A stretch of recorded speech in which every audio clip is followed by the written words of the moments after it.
दोस्तों नमस्कार, कैसे हो आप सब। आशा करता हूँ अच्छे होंगे। दोस्तों आज है दिन ट्यूसडे का और आज डेट है 7 फरवरी 2023 और टाइम हो रहा है 8:40 हो चुके हैं शाम के। और मैं पहुंच गया हूँ अपना पीछे वाले रास्ते से आ रहा हूँ, द्वारका सेक्टर 21 वाले से, गोल्फ कोर्स लिंक रोड से। तो अभी मैं पहुंचा हूँ यहाँ पर, अपना कारगिल चौक के पास में पहुंच गया हूँ। तो दोस्तों लास्ट ड्रॉप मेरा हुआ था कापासेड़ा, और आप भी सोच रहे होंगे डेली महेश भाई इधर से क्यों आते हैं। तो उसका रीजन मैं बता चुका हूं दोस्तों। अभी पता नहीं 1 हफ्ते तक मुझे आना पड़ेगा या कितने दिन। कल भी मैंने वीडियो में बनाई थी, उसमें मैंने भाइयों से पूछा था कि आप लोग बताओ यार, दिल्ली कैंट का जो फ्लाईओवर का काम चल रहा है उसका कब तक वो है टाइम पीरियड, कब तक एंड होगा। इसकी वजह से प्रॉब्लम क्या है कि जो द्वारका रहने वाले बंदे हैं उनको ज्यादा प्रॉब्लम हो रही है। द्वारका, उत्तम नगर, द्वारका मोड़, नजफगढ़ जो पालम साइड से आते हैं उनको बड़ी डिफिकल्टी का सामना करना पड़ रहा है ट्रैफिक की वजह से। तो उसमें से मैं भी शामिल हूँ और मेरे को भी मतलब प्रॉब्लम हो रही है। अब मैंने आज तो लास्ट स्टॉप मेरा यहाँ पर कापासेड़ा रेड लाइट पे हुआ था, तो चलो इस तरफ से निकलना हो गया। बट स्पेशल मेरे को उधर से जाने के लिए मजबूर होना पड़ रहा है क्योंकि पालम पे ट्रैफिक बहुत हो रहा है, जिसकी वजह से क्या है कि घर भी लेट पहुंचे। तो दोस्तों आज मैं मॉर्निंग में निकला था, करीब वही 7:40 तक मैंने ऑन कर दी थी, 7:30 निकला था मैं। तो मेरे पास जो पहली बुकिंग आई थी दोस्तों, पहली बुकिंग मेरे पास सीधा आई थी। पहली ट्रिप दोस्तों नांगल पे मैंने छोड़ा, नांगल लिखा हुआ आ रहा था, नांगल विलेज। तो मैंने सोचा नांगल चलो अपना सागर से पहले ही है, तो नांगल विलेज में जाना था। वो था दिल्ली कैंट रेलवे स्टेशन का। रेलवे स्टेशन पिकअप था आपका शुक्र बाजार रोड मटियाला से। तो वहाँ मैं गया, पहुंचा फटाफट, फिर उनको छोड़ा दिल्ली कैंट रेलवे स्टेशन और देखा फ्लाईओवर का काम अभी भी चल रहा है। तो वहीं से मेरे पास बुकिंग आ गई थी एयरपोर्ट टर्मिनल 1 की। तो वैसे टर्मिनल 1 की लेता नहीं था, बट मैं सोचा यार अब ले लो, सही है, कोई नहीं। वहाँ से टर्मिनल 1 से महिपालपुर आ जाऊँगा, खाली महिपालपुर से बुकिंग ले लूँगा। तो वही चीज़ मैंने करी, टर्मिनल 1 एयरपोर्ट छोड़ा उनको। एयरपोर्ट के बाद फिर मैं सीधा पहुँच गया महिपालपुर। तो महिपालपुर में बस गाड़ी मैंने लेफ्ट में ली थी, जहाँ से वो नीला सा बोर्ड लग रहा है महिपालपुर का। बस वहीं से मैंने अंदर घुसा हूँ। अंदर घुसते ही मेरे पास गुड़गांव की ट्रिप आ गई थी। तो सोना रोड की आपका वाटिका बिजनेस पार्क है, तो वहीं पे मैंने जो राजीव चौक है आपका, वहीं पे छोड़ा। छोड़ने के बाद फिर मैंने 1-2 बुकिंग्स लोकल करी। एक ये लगा लो 900 मीटर की राइड थी, 900 मीटर का ही पिकअप था और 1.8 किलोमीटर का ड्रॉप। तो उनको करा, उसमें 84 रुपये मिल गए मेरे को। उसके बाद सीधा मेरे पास आई बुकिंग साइबर सिटी की। तो साइबर सिटी ड्रॉप किया। साइबर सिटी से दोस्तों मैं चला गया था यू ब्लॉक। तो अपना अड्डा तो वही है। जब मैं टाइम देख लेता हूँ भैया, सुबह 10 बजे देखो लास्ट है आपका गुड़गांव में। अगर आपको लोकल करना है तो 10 या 11 बजे तक करो, उसके बाद वहां से निकल लो। अगर आप वहां पर रुक गए, ये ट्रिक मैं नए ड्राइवर भाइयों के लिए बता रहा हूँ जिन्होंने अभी ही रिसेंटली ज्वाइन किया है ओला उबर और इस लाइन में नए हैं और जानना चाहते हैं रूट्स के बारे में। तो ये जानकारी उन भाइयों के लिए काफ़ी ज़रूरी है जो गुड़गांव जाके फंस जाते हैं और काफ़ी पछताते हैं कि गुड़गांव में आया क्यों। तो गुड़गांव का ऐसी सीन है दोस्तों, गुड़गांव में अगर टाइम से आप आ जाओ, टाइम से निकल जाओ तो बेटर है आपके लिए। कई भाई आ जाते हैं, पर आने के चक्कर में वो क्या है कि एक गलती की वजह से वहाँ पर उनको रुकना पड़ जाता है। वो गलती क्या होती है? गलती होती है कि उनके पास एमसीडी टोल नहीं होता, एमसीडी पास नहीं ले रखा था, जिसकी वजह से वो 100 रुपये देने के चक्कर में पूरा दिन 3 से 4 घंटे बर्बाद कर देते हैं, जिसकी वजह से उनका फर्क अर्निंग पे काफ़ी ज़्यादा पड़ता है। 1000-1500 रुपये तक का नुकसान होता ही होता है डेली। और ऐसे भाई भी चल रहे हैं जो बिना पास के रहते हैं और गुड़गांव आ जाते हैं, और फिर एमसीडी टोल के चक्कर में वो एम्बियंस मॉल के अपोजिट साइड पीछे सिकंदरपुर मेट्रो पे पता नहीं कहाँ भाई गाड़ी लगा के खड़े रहते हैं कि भाई बुकिंग आएगी तो देख के चले जाएंगे। तो दोस्तों ऐसा मत करो। देखो बुकिंग लेने के भी तरीके होते हैं। अब जैसे कि मैं करता हूँ वैसे आप देखो, मैं तो अपना आपको एक यूनिक पॉइंट बता रहा हूँ। मैं जैसे करता हूँ वैसे आप कर लो भाई। 10 बजे 10:30 तक अपने काम किया, फिर तुरंत आप दिल्ली से बाहर की लोकेशन लगाओ, या तो दिल्ली की लगाओ, गाजियाबाद की लगाओ, कहीं की भी लगाओ। और आपको देखो काम क्या है कि सुबह सुबह दिल्ली से गुड़गांव आते हो, फिर काम आपका पूरा जो अगर आपको कंटिन्यू काम करना है तो आपको दिल्ली आना पड़ेगा, क्योंकि दिल्ली में क्या है कि डिमांड अच्छी खासी है। तो आपको ऑफ टाइम में भी आपको बुकिंग्स देगा।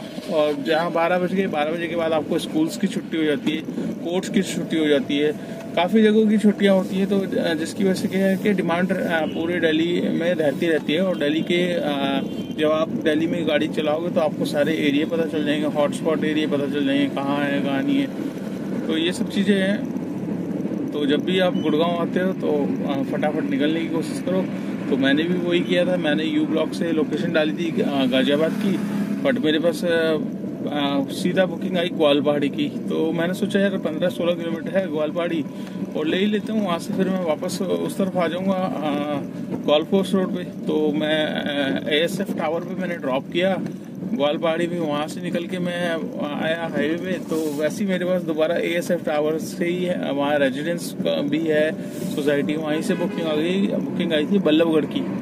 तो 1 घंटे की ट्रिप थी और 4.7 किलोमीटर की डिस्टेंस हो गई थी, क्योंकि मैं बाहर आ गया था, बाहर से यू टर्न आना, पूरा लंबा घूम के आना पड़ता है। तो मैंने कहा यार चलो कोई नहीं, 5 किलोमीटर की अगर वो मिल रहा है, वैसे भी हम खाली गाड़ी चला लेते हैं। मैं पहले उसको फ़ोन करके बताया, कह रहा आप आ जाओ, कोई दिक्कत नहीं है, मैं कैंसिल नहीं करूँगा, वेट कर लूँगा। तो मैं पहुँचा उनकी लोकेशन में, फटाफट बल्लभगढ़ में छोड़ा। बल्लभगढ़ के जो मेरे को मिले 313 रुपये मिले थे आपका 27 किलोमीटर के, और जिसमें 30 रुपये अलग टोल था। जो टोल तो ग्वालपाड़ी का लग ही गया था, वो तो ना मुझे मिला, राइडर से मिलके मैंने उन्हीं को दे दिया, मतलब मैंने अपनी जेब से दिया, मुझे बिल में मिल गया था। तो दोस्तों वहाँ से मेरे पास बुकिंग्स आ गई थी इधर की, मतलब दिल्ली साइड की कोई आ रही थी, पर आते आते वो एकदम से गायब हो गई। तो मैंने कहा पता नहीं भाई, हो सकता किसी और भाई ने लोकेशन डाली हुई थी, क्योंकि मैंने ऑलरेडी लोकेशन नहीं उधर की लगी हुई थी, आपका गाजियाबाद साइड की। तो किसी ने दिल्ली की लगा रखी होगी, तो जिसकी वजह से मेरे पास नहीं आई। तो उसके बाद 5 मिनट बाद मेरे पास दोबारा बुकिंग आई शिवालिक मालवीय नगर की। तो फटाफट मैंने पिकअप लिया मालवीय नगर का। और आज पता नहीं क्या हो गया, फ़ोन में थोड़ा सा वही चक्कर लग रहा है मेरे को, फ़ोन पुराना हो जाता है तो इसका GPS में बड़ी दिक्कत करता है। तो GPS में प्रॉब्लम, मतलब बीच में रुक रहा है, फिर कस्टमर से मेरे को पूछना पड़ रहा है। तो ऐसे ही मेरे पास जो शिवालिक की राइड आई थी, उसमें क्या हुआ कि थोड़ी सी आगे आया, 400 मीटर GPS हैंग हो गया, रुक गया। वो तो अच्छा हुआ कि मैडम ने बुकिंग कैंसिल नहीं करी, उन्होंने फ़ोन किया, मैसेज डाला कि भैया आपकी गाड़ी मूव नहीं हो रही। फिर मैंने उन्हें कॉल किया, मैंने कहा मैडम मैं तो पहुंचने वाला हूँ लोकेशन पे, बट GPS हैंग हो गया था, इसलिए कह रही चलो कोई नहीं। तो उनको मैंने शिवालिक छोड़ा। शिवालिक के बाद फिर मेरे पास जो बुकिंग आ गई थी वो सीधा आई थी पीतमपुरा की। तो आज मतलब ठीक लंबी ट्रिपें मिली है। पीतमपुरा गया, पीतमपुरा से फिर मेरे पास आ गई द्वारका सेक्टर से, टर्मिनल 3 से मैं फिर मतलब निकल ही रहा था। वहाँ पे 240 गाड़ियाँ थी ऑलरेडी वेटिंग में, बट पता नहीं मेरे पास क्यों आ गई। फिर दोबारा पीतमपुरा भेज दिया। पीतमपुरा से फिर मेरे पास आई गुड़गांव। तो गुड़गांव में मैंने इफ्को के पास में ड्रॉप किया। इफ्को से मेरे पास मैंने लोकेशन डाली घर की, कापा चढ़ा। तो यहाँ का मैंने लास्ट ड्रॉप करा है। तो आज काम भी दोस्तों ठीक हुआ है। तो आज हम बात करेंगे 1-2 भाई के कमेंट्स के बारे में बात कर लेते हैं। देखिए दोस्तों, क्या है कि आप लोग पूछते बहुत कुछ हो और मैं रिप्लाई नहीं कर पाता, उसके लिए मैं माफ़ी मांगता हूँ आपसे, क्योंकि मैं भी गाड़ी चला रहा हूँ। तो जब फ्री होता हूँ तभी आपके कमेंट्स का रिप्लाई करता हूँ। तो आज एक भाई का अभी रिसेंटली आज की वीडियो पे ही मैं उसको बता देता हूँ। उसने कमेंट्स किया पे, यहाँ पर आप देख सकते हैं। ये भाई जानने वाले बुलंदशहर के ही हैं, तो ये मेरी वीडियो देखते रहते हैं। तो इनका क्वेश्चन यही है कि भैया आपकी जो अर्निंग है वो और भाइयों से कम क्यों होती है, मतलब आप कंपेयर टू औरों की वो करते हैं। तो देखो उसका ये आंसर मैं आपको देना चाहूँगा दोस्तों। क्या है कि औरों के, देखो किसी का आप हिस्सा नहीं ले सकते किस्मत का। तो जितनी किस्मत में लिखा होगा उतना आप काम करोगे, वो आपके हिस्से का है। अब जो भाई जिसकी भी वीडियो आप देखते हैं वो जितनी मेहनत कर रहा होगा वो अपने हिस्से का लेकर जा रहा है। तो मैं जितनी मेहनत कर रहा हूँ मैं अपने हिस्से की लेकर जा रहा हूँ। फॉर एग्जाम्पल आप समझ ही रहे होंगे मैं कहने का मतलब, मेरा कहने का मतलब दोस्तों यही है। अभी मैं आ गया हूँ CNG पंप पे, तो सोच रहा हूँ पहले CNG डलवा लेता हूँ, कल के लिए एडवांस में रह जाएगी।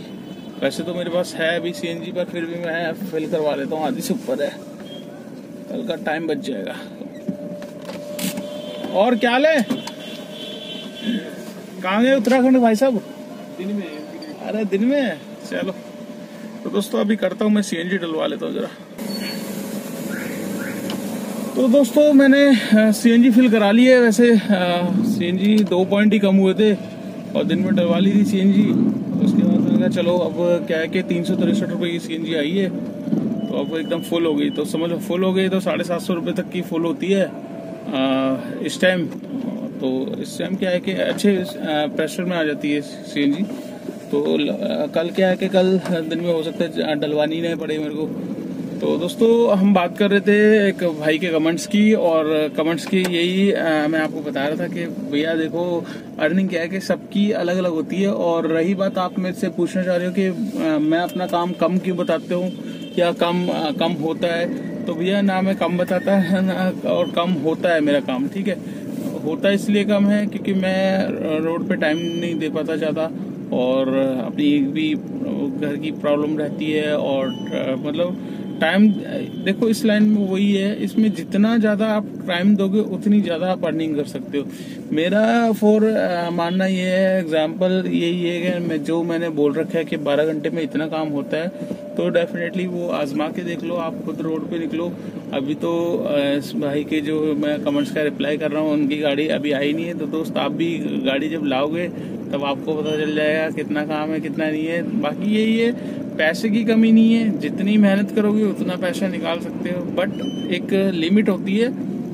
एनसीआर दिल्ली एनसीआर में गाड़ी चलाने के लिए 12 घंटे इनफ है, 12 से 14 घंटे इनफ है, 15 घंटे कर लो। तो 15 घंटे जितनी ज्यादा घंटे दोगे उतनी ज्यादा आप अर्निंग कर सकते हो। तो मेरी अर्निंग जितनी होती है आपके साथ शेयर कर देता हूँ दोस्तों। और देखिए अर्निंग होने में और नेट अर्निंग दिखाने में बहुत फर्क होता है। ठीक है, अभी जब आप मेरी नेट अर्निंग देखते हो तब उसमें आपको लगता है कि कम है भाई की अर्निंग, बट कम नहीं है दोस्तों, ये आपका नेट प्रॉफिट है। आप ये सोचिए, ठीक है, आपने अर्निंग तो 4000 कर ली, पर 4000 में आपने खर्चे भी तो दिखाना है कि भैया इतना खर्चा हुआ, सीएनजी इतने की लगी, गाड़ी की किस्त की पैसे इतने निकले, उसके बाद ही तो आप अपना नेट निकालोगे। तो ऑलरेडी ये सब चीजें तो कम करोगे तो सभी का कम होगा।